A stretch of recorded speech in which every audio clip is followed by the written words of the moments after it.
পাঙ্কাশ মাছ দিয়ে দেশি আলুর আরেকদিন বড় একটা পাঙ্কাশ মাছ আনছিলাম। সবগুলো আলু মাঝখান দিয়ে কেটে নিলাম। বন্ধুরা আমি কত সুন্দর করে গাঢ় করে মশলা দিয়ে মাখিয়ে নিলাম। এখন এই তেলের মধ্যে পেঁয়াজ দিয়ে দিলাম। এখন আমি আলুগুলো দিয়ে দিব। এই যে আমি অনেক সুন্দর করে কষিয়ে নিলাম। সব মশলা ঠিক আছে। এখন আমি জিরা গুঁড়া দিয়ে নামিয়ে নেব। আসসালামু আলাইকুম বন্ধুরা, আজকে আমি পাঙ্কাশ মাছ দিয়ে দেশি আলুর দারুণ একটা রেসিপি করেছি। সবাই প্রথম থেকে শেষ পর্যন্ত পুরো ভিডিওটা দেখে নিও, তাহলে আমি এখন রান্নায় চলে যাই। বন্ধুরা আরেকদিন বড় একটা পাঙ্কাশ মাছ আনছিলাম। আজকে আমি রান্না করব পিঠের মাছগুলা। বড় মাছ দেখে আমি এইভাবে টুকরা করে নিচ্ছি সবগুলা মাছ। এই যে তাও কত বড় বড় হয়েছে।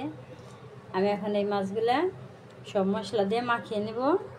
আর এই মাছটাতে কী দিয়ে রান্না করব সেটাও সবাইকে দেখাবো। বন্ধুরা এই যে এই দেশি আলুগুলো আমি সিদ্ধ করে সুন্দর করে ছুলে নিছি। এখন আমি এই মাঝখান থেকে কেটে নিব। সবগুলো আলু মাঝখান থেকে কেটে নিই। এই যে বন্ধুরা আমি সবগুলো আলু মাঝখান থেকে কেটে নিলাম। এখন আমি মাছের মধ্যে সব মশলাগুলো দিয়ে দিব। আমি হলুদ মরিচ লবণ দিয়ে মাছটা সুন্দর করে মাখিয়ে নিব। এই যে দেখো বন্ধুরা আমি কত সুন্দর করে গাঢ় করে মশলা দিয়ে মাখিয়ে নিলাম। এখন আমি ভেজে নিব। এখন আমি মাছ ভাজার জন্য কড়াইতে তেল দিয়ে দিলাম। এখন আমি মাছ দিয়ে দেব।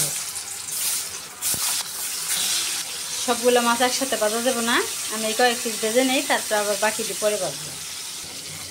এই মাছগুলো ভাজা হয়ে গেলে এখন আমি নামিয়ে নেব মাছটা। এখন বাকি মাছগুলো দিয়ে দেবো। এই মাছগুলো ভাজা হয়ে গেলে এখন আমি নামিয়ে নেব।